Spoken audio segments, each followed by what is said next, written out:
merezco estar acá arriba, Padre, pero yo sé, Señor, que tú tienes una palabra preparada, Señor, para cada uno de los que van a estar escuchando, mi Rey. Te ruego, Señor, que de una manera u otra, Señor, tu presencia pueda inundar, Señor, los cuartos, las habitaciones donde estén viendo los jóvenes y los adultos, Señor, esta broadcast. Te ruego, mi Rey, que esta palabra, Señor, sea eficaz, Padre, y penetre cada uno de nuestros corazones, Señor, a tomar una decisión, Padre, a seguirte a ti, Señor, y amarte a ti, mi Rey. Sea toda la gloria y toda la honra a ti, en el nombre de Jesús. Amén. Amen, y'all. Alright, so, muchas veces, a través de la vida cotidiana, nosotros estamos constantemente bombardeados con ideas, filosofías y maneras de pensar que nos pueden confundir o desanimar al grado de olvidarnos de quién somos para Dios. Y bueno, esto es algo como muy claro para mí. No sé si muchos saben, pero tuvimos un campamento como en el 2013, dirigido por nuestros líderes de jóvenes en ese tiempo, que se llamaba Identidad. Y era algo algo que siempre se me quedó, porque pues estaba bien chido la camisa y todo. Tenía una huella y tenía el versículo del campamento, y siempre se me ha quedado porque pues yo sé que es muy importante saber quiénes somos, y Dios nos recuerda quiénes somos, pero yo creo que al diario estar en la escuela, estar en el trabajo, estar donde quiera que estemos, los podemos confundir a veces de lo que Dios, de cómo Dios nos define, de cómo nosotros, like how we're seen upon by God. Dice, en nuestra terqueza humana fallamos constantemente a lo que Dios nos ha llamado: predicar el evangelio y amarlo sobre todas las cosas. Aún el diablo sabe quién eres y qué debemos de hacer. Por eso no va a parar de engañarte hasta que te lleve al infierno con él. Entonces, nosotros a veces podemos decir: Dios me ha dado un llamado, Dios me ha dado una palabra, o Dios me dice quién soy. Pero a la misma vez el diablo sabe quién eres, el diablo sabe tu potencial espiritual cuando conoces a Dios y cuando estás con Dios.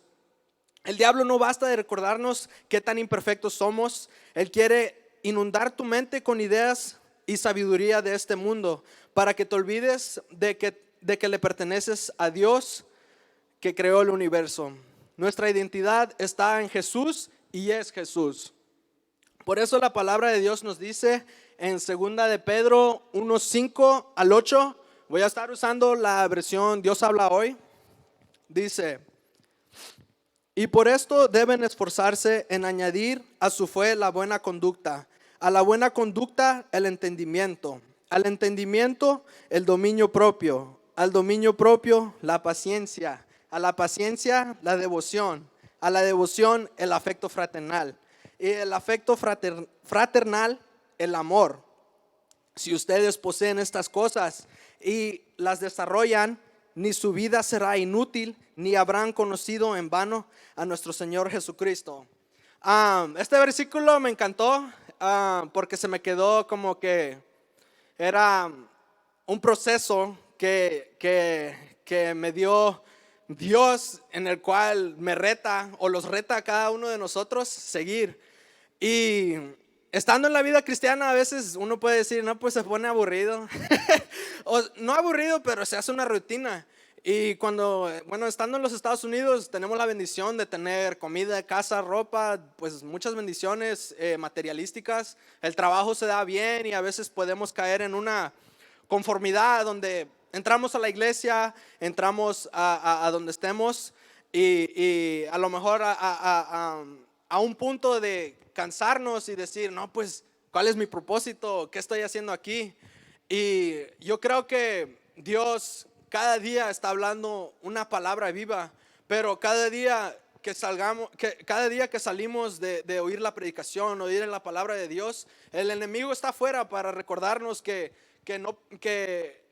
para engañarnos y decirlos que no podemos, que somos imperfectos, que no somos capaces de cumplir lo que Dios tiene para nosotros. Y en esta palabra me gustaría enfocar en este versículo mucho porque yo creo que Dios nos da un reto ahorita y un reto en toda nuestra vida de no nada más creer que hay un Dios que existe, sino de vivir una vida en poder, de vivir una vida donde podemos ser libres, donde podemos ser libres de cualquier pecado, de cualquier condenación. Y este versículo es casi como un proceso porque dice: y por esto deben esforzarse en añadir a su fe la buena conducta. Entonces no es nada más de venir a la iglesia y creer en Dios. No es nada más de que, oh, yo creo en Dios, o alguien me dijo que existía un Dios por ahí, pero casi no sé. Dice que quiere añadir una buena conducta, a lo mejor algo que refleje lo que nosotros creemos. De la buena conducta al entendimiento de lo que lo están diciendo los líderes. Y sigue, ¿no? Al dominio propio, a la paciencia, a la devoción, al afecto fraternal. Y yo creo que Dios realmente los reta a todos a no nada más vivir una vida conforme o vivir una vida, bueno, dice el versículo, inútil. Una vida que no es más allá de lo que nosotros podamos hacer, porque nuestra mente es tan nuestra mente no puede llegar a captar los pensamientos de Dios. Es lo que decía el pastor. Y yo creo que en verdad Dios nos quiere dar algo que nosotros podamos tomar y poner en práctica. Y es un proceso, todo es un proceso, no es nada más de un día al otro cambiar, o un día al otro decir, no, pues yo te sigo, y luego el otro no, y luego otro día que me siento bien, llego a la iglesia, luego el otro día no llego porque alguien no me saludó, o cosas así, ¿no? Y dice, ay, se me quiere apagar la computadora. Y yo creo que esto no es nada más como algo que podamos tomar como, ok, es una predicación más, es algo que estoy oyendo, pero realmente la razón, no, está cargada, nada más que se me cerró la pantalla, no sé por qué es the 5-minute timer, gracias. Where was that? Goodness gracious. Bueno, no es algo que nada más escuchamos y podemos poner en práctica esa semana, sino que Dios los está retando y Dios los dice que literalmente si tienes una fe y ya estás enseñando buena conducta, entonces es como un nivel de madurez, es un nivel de entender lo que Dios de lo que Dios hace, ¿verdad? Y luego entre más va, dice, a la buena conducta, pues falta el entendimiento, y luego es otro nivel, y luego del entendimiento al dominio propio, y son cosas tan claves que Dios los ha regalado en su palabra para poder digerir y tomar, no nada más nada más para definirnos como un cristiano. ¿O qué es un cristiano? Un cristiano es el que levanta la mano, dice aleluya, dice Jesús, dice esto. No, un cristiano es alguien que ha decidido cambiar su vida, que ha decidido tomar decisiones que van a marcar su vida y sus generaciones. Y a veces es un poco difícil de entender la gravedad de eso, de tomar una decisión de acuerdo a la voluntad de Dios. Porque cuando nosotros tomamos una decisión de acuerdo a la voluntad de Dios, todo lo demás que no es de acuerdo a la voluntad de Dios no se puede acercar a ti. Si uno está en las manos de Dios, está en la cobertura de Dios, si está asistiendo a una iglesia, si está asistiendo a un lugar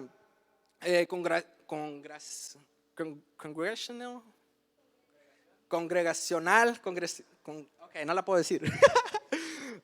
Pero dice, todo lo que Dios nos manda a hacer es con un propósito. Aunque no entendamos los planes, nosotros debemos de obedecer, confiando de que los planes de Dios son mejores de los que nosotros tenemos. Lo que decía, ¿no? Pues nuestra mente solo puede captar lo físico, lo que nosotros vemos a veces. Aún así, en creer en Dios puede ser difícil para mucha gente que está estudiando, cosas así. Y dice, este versículo es un proceso que Dios nos revela seguir para vivir una vida en poder. Si nos esforzamos para cumplir estas cosas que Dios nos da, no habrá oportunidad para que el diablo nos robe nuestras bendiciones. El plan de Dios toma tiempo y esfuerzo. Y puse esa clave, lo puse como highlighted porque viviendo, bueno, personalmente yo crecí en el evangelio, gracias a Dios. Él tuvo ese propósito para mí. Nací en cuna cristiana y ha sido de mucha bendición. Y dice, toma tiempo y esfuerzo. Y estando en la iglesia, creciendo dentro del evangelio, pues a veces para los que se pueden relacionar, ¿no? A veces, como dije, se puede hacer una rutina, se puede hacer algo donde tú dices, pues, ¿qué más sigue de creer en Jesús? Jesús, a lo mejor ya aceptaste a Jesús en tu corazón y dices, no, pues, quiero algo más, anhelo más. La raza humana es como ambiciosa naturalmente. Y creo que Dios alinea nuestra voluntad con la de Él cuando nosotros tomamos la decisión de decir, ¿sabes qué? I'm gonna improve, voy a mejorar en esta área, voy a arreglar esta parte de mi vida, o le voy a poner una parte de atención. ¿Por qué? No nada más porque es para mi familia, para que me lleve bien con mis hermanos, para que me lleven con los demás, sino realmente para entender que ese es el propósito de Dios en nuestras vidas. El plan de Dios toma tiempo y esfuerzo. Él nos dará la fuerza y la voluntad para cumplir estas metas, pero nosotros tomamos la decisión de seguirla o no. Como había escrito, nosotros tomamos la decisión de seguir a Dios o no seguirlo. Y se hace como a veces, like we minimize that decision, podemos minimizar esa decisión, pero realmente cada decisión que hacemos cada día, cada decisión que hacemos cuando estamos en el trabajo, cuando estamos en la escuela, o cuando tenemos esa oportunidad de decir sí o no a esa mala relación, a cosas que no agradan a Dios, esas decisiones son claves porque pues ahí es cuando le cerramos y le amarramos las manos al enemigo y decimos, no, yo quiero seguir a Dios y el propósito de Dios está vivo en mi vida y yo voy a ser más que un cristiano, yo voy a ser más que una persona que solo dice creer en Jesús. Lo voy a enseñar y lo voy a reflejar con mi vida. Lo más fácil es vivir una vida como todos los demás, pero Dios tiene un plan con nuestra vida. El diablo está listo para que le des la oportunidad de entrar en tu vida y robarte no solo todo lo que Dios tiene para ti, sino te robará todo lo que Dios ya te ha dado. Y eso es algo que a veces para mí era difícil entender, que cuando nosotros no estamos bajo la voluntad de Dios, cuando nosotros estamos decidiendo seguir nuestra propia sabiduría, no nada más estamos como diciéndole a Dios, no quiero lo que tú tienes para mí, sino completamente estamos ignorándolo a Él y sus sentimientos y también todo lo que ya los ha dado, porque pues el diablo no nada más viene para jugar juegos, el diablo no nada más viene para estar aquí un buen rato, sino él viene literalmente para desgarrarte y llevarte al infierno. El diablo ya está destinado al infierno y él lo sabe. Él sabe que ya se va a ir, que no tiene propósito y tiene tanto odio para los hijos de Dios que se los quiere llevar, quiere meter ideas a tu cabeza, quiere engañarte, quiere hacer tantas cosas y dice, mientras trabajemos en esto, maduraremos en nuestra fe. Cualquiera de nosotros, no importa el nivel de madurez o todo el tiempo que tengamos conociendo a Dios o reconociendo que hay un Dios existente, el diablo va a seguir diciéndote que tú no eres digno, que tú no puedes acercarte a Dios. Y yo creo que eso es algo que nosotros debemos identificar en nuestras vidas, de que esa voz que los dice cuando entramos a un lugar santo, a la presencia de Dios, que esa voz que los está recordando todos nuestros pecados, es literalmente el diablo diciendo que tú no estás digno, que tú no eres digno de recibir. Pero Jesús los dice que Él los ama, los dice que los cuida, los dice que si tomamos estas decisiones en fe, que Él los va a respaldar, que Él va a estar con nosotros. Y a veces se los puede como olvidar, ¿no? Estando en la iglesia o conociendo de Dios, de quiénes somos, de quién Dios nos ha creado. Y tenía un versículo, no es ese el que te di, tengo otro, más ver. Dice que los recuerda quiénes somos a Dios hoy.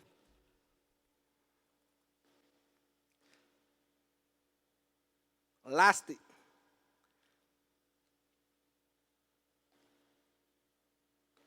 Dice, pero Dios prueba que nos ama en que cuando todavía éramos pecadores, Cristo murió por nosotros. Entonces el diablo solo quiere llegar y decirte, no, pues haces esto. Esta es tu naturaleza humana. Esto es lo que vas a hacer toda tu vida. Tus papás eran así, así vas a ser tú. Así como son tus tíos, así vas a ser tú. Así como era la tía, así eres de chismosa también.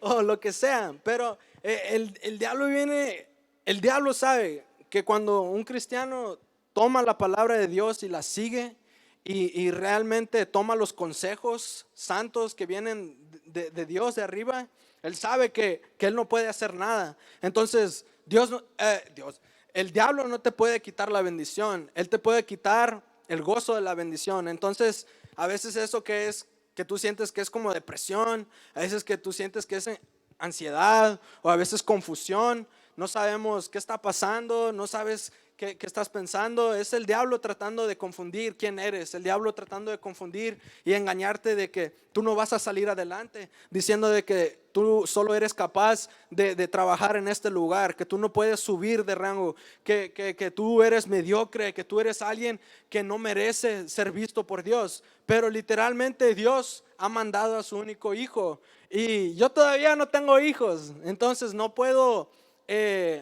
decir ese versículo y sentirme de la misma manera que un padre que realmente tiene un hijo puede sentir.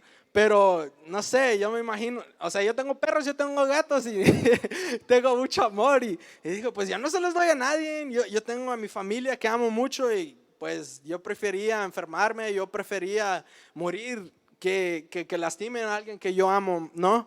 Y Dios literalmente teniendo la opción de desgarrarnos como hizo con Noé en el tiempo de Noé. Muchos saben la historia de Noé. Noé estaba construyendo una barca y venía y estaba predicando estaba predicando santidad, estaba predicando arrepentimiento y nadie estaba escuchando. Todos estaban en su mundo, todos estaban haciendo lo que siguiendo sus pasiones y era un tiempo muy oscuro en el cual Dios dijo, pues si nadie va a escuchar y solo se va a salvar Noé y su familia, pues así va a ser. Entonces muchas veces los podemos preguntar, ¿no? Pues ¿por qué pasan estas cosas sobrenaturales? ¿Por qué están los terremotos? ¿A poco existe un Dios tan feo y tan malo? Pero la razón, esa no es la cuestión que deberíamos estar preguntando, sino deberíamos estar preguntando ¿qué es lo que Dios quiere que haga para que pare esto? Porque Dios está esperando con paciencia que todos puedan alcanzar en el arrepentimiento.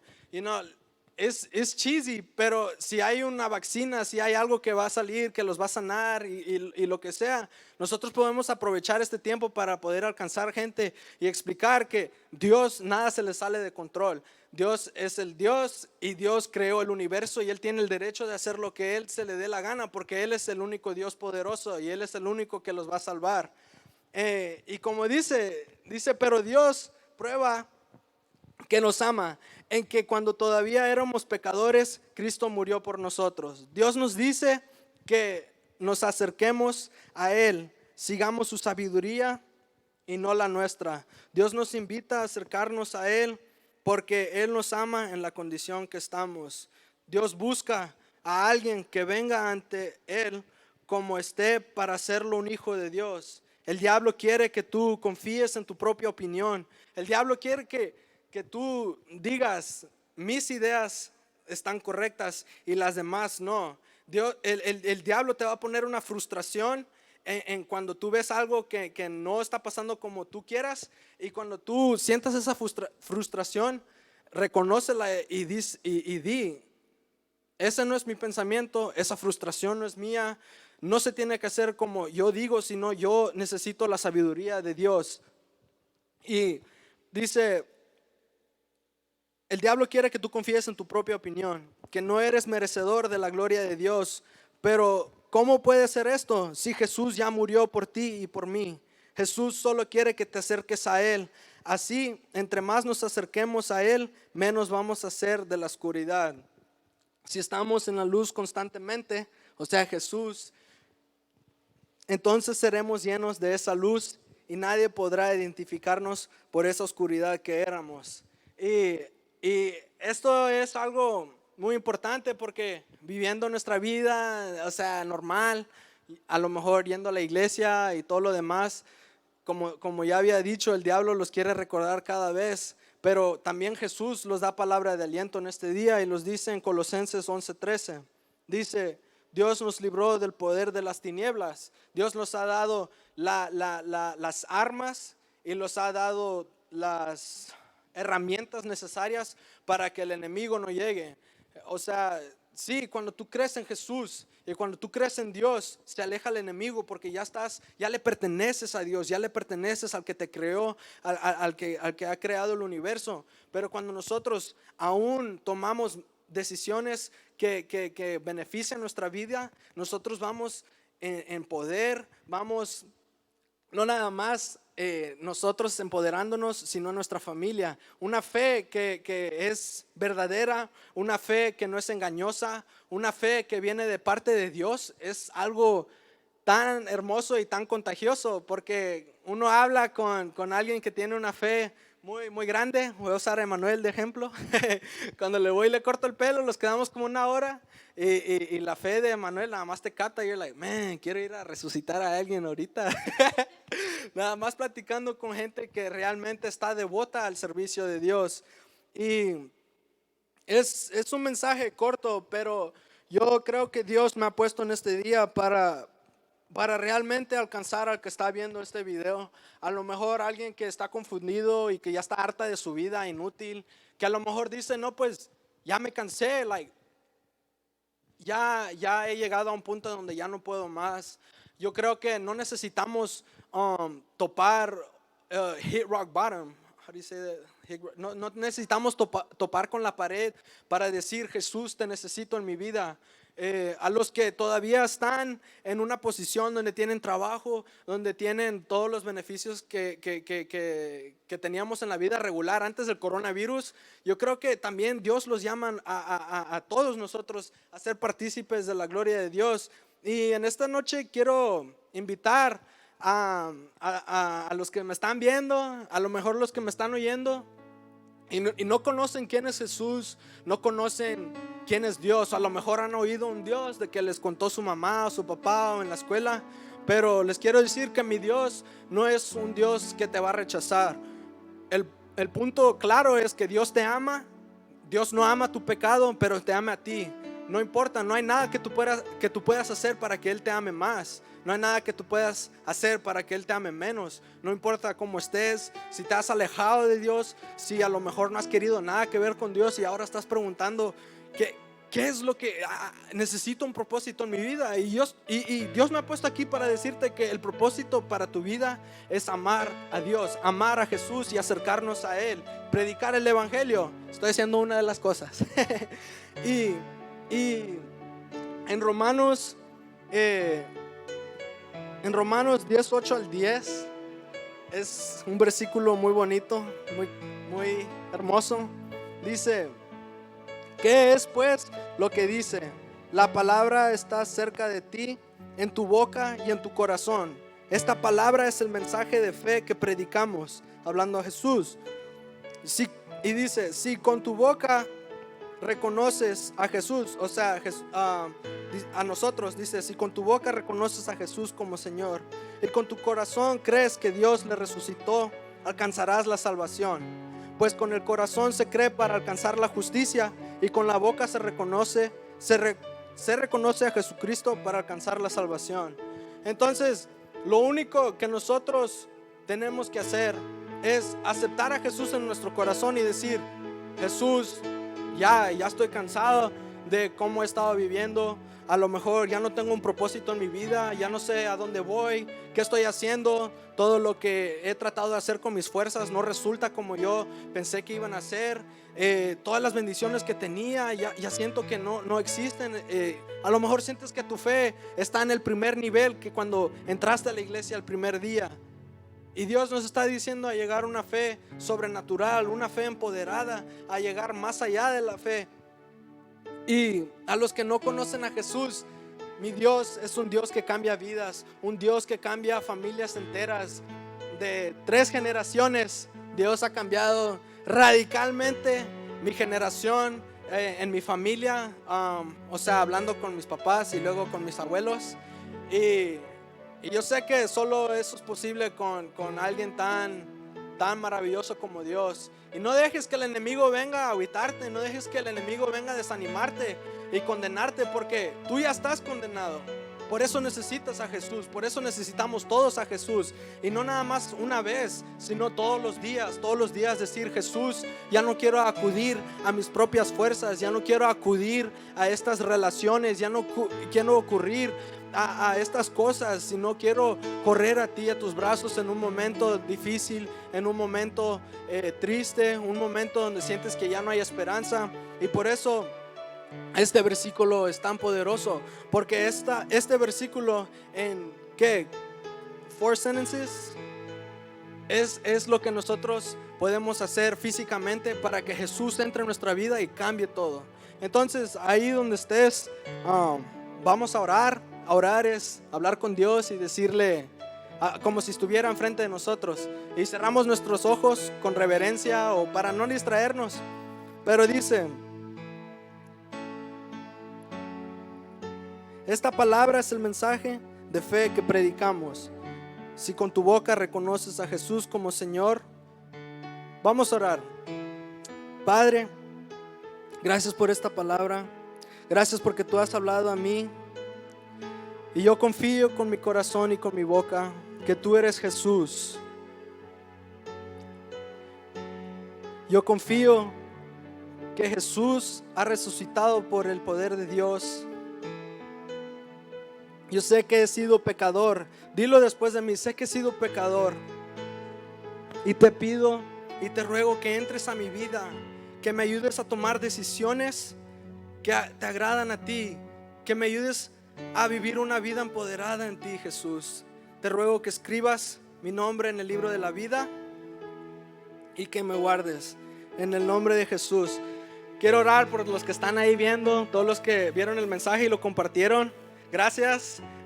Padre Santo, Señor, pongo en las manos todas las personas que tomaron esta decisión, Señor, de aceptarte en el corazón, Jesús. Te ruego que tú vayas con ellos, mi Rey, que esta semilla plantada, Señor, no muera, mi Rey, que pueda crecer y que pueda alcanzar más almas, mi Rey. En el nombre de Jesús te ruego que los protejas de cualquier mano del enemigo, de cualquier potestad del enemigo, en el nombre de Jesús, Señor. Amén.